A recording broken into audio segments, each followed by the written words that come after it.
أهلا بيكم في بيبرس أكاديمي.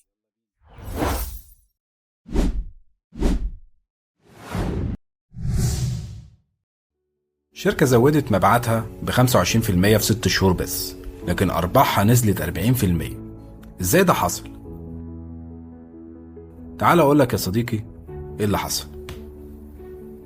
الإدارة كانت شايفة أرقام المبيعات بتكسر الدنيا، والتقارير كلها بتقول إن الأداء ممتاز، بس الكاش في البنك كان عمال يقل والمصروفات عمالة تزيد من غير ما يكون في تفسير، لحد ما محلل البيانات سأل سؤال الصح: هو احنا بنبيع ولا بنخسر مع كل عملية بيع؟ التحليل هنا كشف حاجة مهمة قوي. متوسط هامش الربح كان 18% ونزل تدريجيا لحد ما وصل 6% بس. السبب ان خصومات وصلت لحد 20% على المنتجات، وكانت تكلفتها اصلا عالية. يعني كل ما الشركة كانت بتبيع اكتر كل ما كانت بتخسر اكتر. اتاخد قرار صعب جدا، تقليل الخصومات ل 8% فقط، حتى لو عارفين ان المبيعات هتنزل.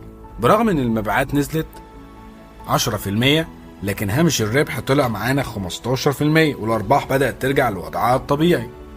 المشكلة ما كانتش في السوق ولا في المنتجات، كانت في المؤشر اللي الشركة بتبص عليه. مش كل رقم بيطلع نجاح، ومش كل زيادة مكسب.